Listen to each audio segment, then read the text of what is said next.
Salut à tous, c'est BizBiz. Alors aujourd'hui l'épisode 92 du Zap Image. Comme d'habitude, j'ai cherché des images de foot d'actualité ou des images anciennes. On en parle un peu et c'est parti. Donc la première photo, on va parler du match en Espagne qui s'est passé hier. C'était la Coupe du Roi. Donc c'était l'Athletic Bilbao face au FC Barcelone. Donc regardez le résultat. Première défaite, enfin premier match de toute façon en 2017 du Barça, déjà première défaite. Donc voilà, ils ont perdu 2-1 à l'Athletic. Donc après bien sûr, il y a là-bas la Coupe du Roi les gars, c'est un match aller, un match retour, c'est un peu comme le système de la Ligue des Champions. Donc voilà, c'est pas que sur un match, donc ils ont perdu le premier match. Mais je pense au Camp Nou, bien sûr ça va passer. Le Barça ils jouent vraiment pas pareil à l'extérieur qu'à domicile, parce que j'ai l'impression que leur terrain est un peu plus grand. Et vu qu'ils aiment bien le système de jeu en passe, ça voilà, ça va passer, j'en suis sûr. Donc ils ont perdu. Messi a mis déjà son premier but en 2017.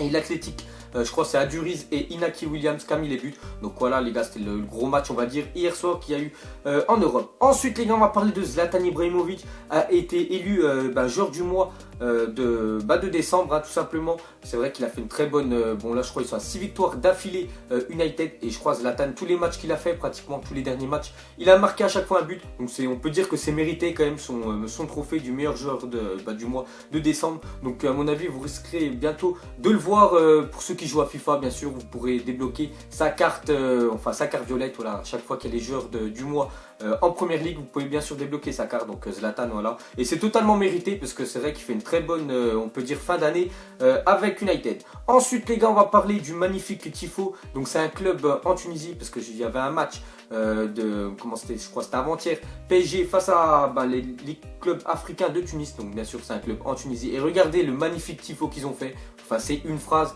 mais la phrase c'est vrai, elle veut tout dire. Donc ils ont dit: le football créé par les pauvres, volé par les riches. Voilà, donc en grande partie créé par les pauvres. C'est-à-dire avant les gars, il y a besoin que d'un ballon et deux cas, voilà, des cages, quelques joueurs, et comme ça tu pouvais lancer bien sûr un football et volé par les riches. Bien sûr que maintenant les gars, c'est l'argent qui prime sur le football. Regardez la Chine, voilà, regardez avec leur salaire qu'ils proposent. Regardez aussi les droits TV en Angleterre. Voilà, c'est l'argent maintenant qui fait rouler bien sûr le football, vu que c'est le sport quand même le plus pratiqué au monde et le plus suivi au monde. Donc c'est normal, voilà, que l'argent prend le pas sur ce sport là. Mais c'est vrai que faut jamais oublier que les gars, que le foot il a été créé par les pauvres. Et voilà. Ensuite on va parler d'Aubameyang. Donc hier je vous avais dit qu'un club chinois était prêt à lui l'acheter 150 millions d'euros à Dortmund.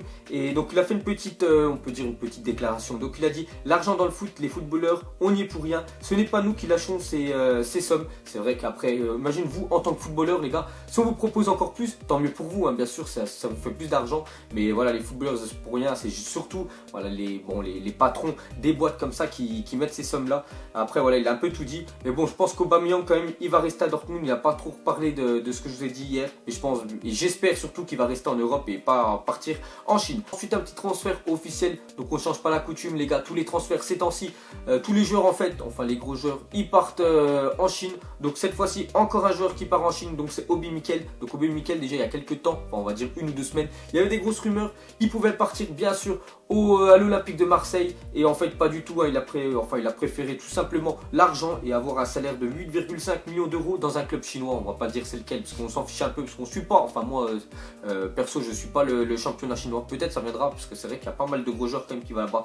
Donc voilà, il était annoncé à Marseille et pas du tout, il va en Chine pour l'argent. De toute façon Obi Mikel, voilà, il était à Chelsea, on le voyait plus du tout jouer à Chelsea, il rentrait pas du tout, je sais même pas s'il était sur le banc des remplaçants. Donc pour lui on va dire que c'est voilà, c'est un bon coup, vaut mieux qu'il parte quand même là-bas. Regardez, je crois il a 29 ans, donc vaut mieux qu'il parte là-bas, comme ça il signe son gros salaire, que des joueurs comme Oscar qui ont 25 ans qui partent déjà en Chine. Ça je trouve ça un peu moins bien. Ensuite les gars, on va parler de Riyad Mahrez. Donc hier les gars, il a reçu le trophée du joueur africain de l'année 2016. Donc pour moi c'est une victoire totalement méritée. Donc il est arrivé premier, deuxième c'est Aubameyang, troisième c'est Sadio Mané, le joueur de Liverpool. Donc pour moi c'est totalement mérité les gars que Mahrez il figure, enfin ce soit le joueur africain. Donc on peut dire c'est le ballon d'or africain 2016. Donc c'est mérité vu l'année qu'il a fait l'année dernière. En plus il a été élu meilleur joueur de BPL avec Leicester. Et voilà, rien à dire. Victoire amplement méritée. Ensuite regardez l'équipe de l'année. Donc cette fois-ci les gars c'est officiel. Dans les anciennes Zap Images je vous avais montré quelques équipes, voilà, c'était pas encore sur officiel. Cette fois-ci c'est officiel, c'est celle-là, c'est sur le Facebook de l'UEFA. Donc voilà, ça peut pas changer. Donc regardez les gars, ça va être ça l'équipe Donc déjà, on voit Buffon, c'est très bien. On voit derrière Bonucci, Ramos, Piqué et Boateng. Donc les gars, en fait, on voit déjà 4 défenseurs centraux. Voilà, on voit pas de défenseur droit ou défenseur gauche, parce que Bonucci et Boateng, les gars, plutôt, voilà, ils sont plutôt dans le, comment dire, en défenseur central. En milieu, Iniesta, Kroos, Modric. Pour moi, voilà, je voulais quand même voir N'Golo Kanté, parce que vu l'année qu'il a fait l'année dernière avec Leicester, ils auraient pu quand même le mettre en milieu, on peut dire à la place de Toni Kroos. Je sais pas ce qu'il fait, on peut dire Toni Kroos dedans. Après, bien sûr, c'est pas moi qui a voté.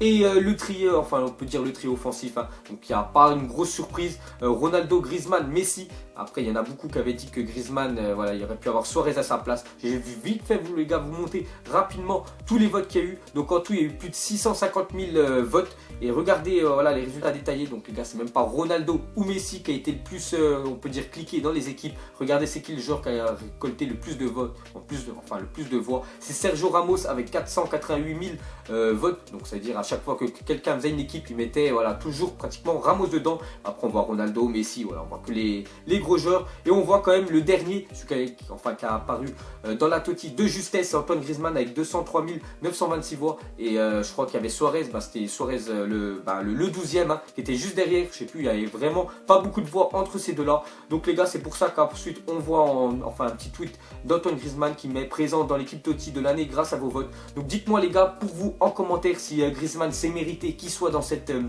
équipe-là, parce qu'en fait, je l'ai regardé pas mal de sujets sur voilà, Facebook, Twitter, tout ça, et j'ai vu que voilà, il y en a beaucoup en fait qui pensaient pas que Griezmann il aurait pu être dedans. Voilà, ils auraient préféré Luis Suarez. Pour vous, est-ce que c'est Griezmann s'est mérité qu'il soit dedans? Moi les gars, je vais vous dire mon point de vue. Pour moi, voilà, c'est totalement mérité. Même s'il a perdu les deux finales, on peut dire de l'Euro et bien sûr de la Ligue des Champions avec l'Atlético. Pour moi, c'est mérité quand même qu'il soit numéro 9 voilà, dans cette équipe de la Totti. Il n'a pas encore dit Suarez, mais mettez-moi en commentaire, comme ça j'irai voir ce que vous pensez. Ensuite, on va parler d'un joueur, lui, qui a l'habitude d'être à chaque fois dans la Totti. Donc, regardez, c'est Cristiano Ronaldo hein, sur son compte Facebook Pro. Donc, il a dit heureux de figurer dans le classement de l'équipe type de l'année sur UEFA.com pour la 11e fois consécutive. Hein, quand même, il est dans cette équipe-là, Ronaldo. Une grosse performance à lui. Après, c'est obligé qu'il soit dedans. Il a gagné le Ballon d'Or. Il a gagné avec le Portugal, avec le Real. C'est totalement mérité qu'il soit dedans. Mais c'est surtout à souligner que ça fait 11 fois consécutives qu'il est dans la Totti. Donc, vraiment, gros respect à Ronaldo. Ensuite, les gars, regardez les meilleures ventes de maillots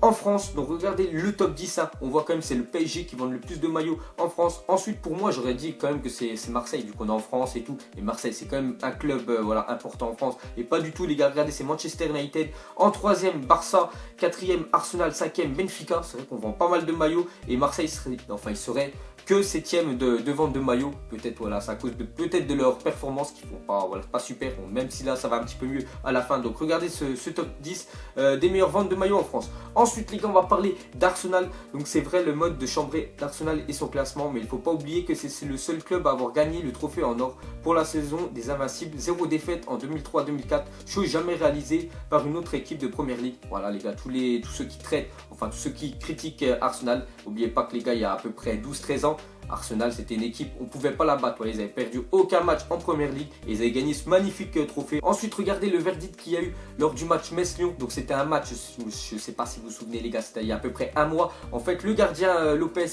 de Lyon, il avait pris un pétard, le match avait été arrêté. Pourtant Metz gagnait 1-0, donc c'était vraiment bien.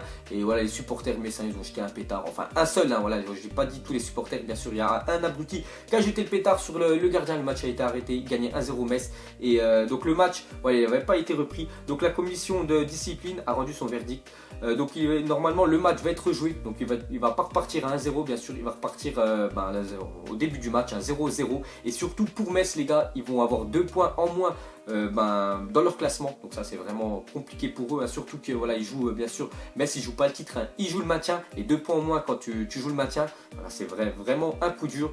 Donc c'est vraiment dommage pour eux, surtout qu'ils gagnaient 1-0. Et je me souviens, je crois que c'était un jeune de Metz qui avait mis un super but.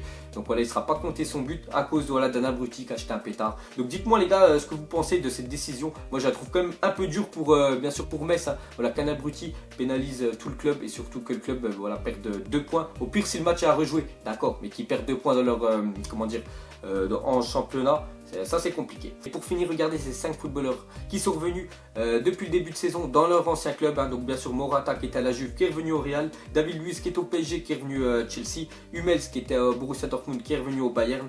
Götze, lui qui a fait le contraire, qui était au Bayern, qui est revenu bien sûr à Dortmund, et Paul Pogba qui était à la Juve, qui est revenu à Manchester United. Donc sur ces 5 là les gars, mettez-moi en commentaire pour vous, c'est lequel qui a fait le plus beau, on peut dire, retour dans son ancien club. Pour moi les gars, s'il y en a un à choisir, je prendrais David Luiz. C'est vrai que l'année dernière, David Luiz au PSG, je le trouvais vraiment moyen. C'est vrai qu'il faisait pas mal de boulettes. Après tous ceux qui ont suivi Paris les gars, vous ne pouvez pas me dire, voilà, vous serez d'accord avec moi. Mais là c'est vrai qu'à Chelsea, déjà Chelsea ils ont pratiquement pas perdu les derniers matchs. Bon c'est vrai qu'ils ont perdu Tottenham le dernier match, mais sinon ils avaient fait 13 victoires de suite, et c'est en grande partie grâce à la défense qu'ils ne prenaient pas de but. Et c'est surtout en grande partie grâce à David Luiz qui est tout simplement monstrueux en défense. Donc pour moi entre ces 5 joueurs là, le plus gros, on peut dire, beau retour, ça reste David Luiz à Chelsea. Voilà les gars, la fin du Zappy Match 92. Donc si ça vous a plu, un petit like, et demain on va parler bien sûr de la journée de Coupe de France, parce que demain il y a la Coupe de France qui reprend. Voilà, donc voilà, il y aura plein d'autres matchs à parler. Et voilà, allez, je vous laisse, à la prochaine, ciao à tous.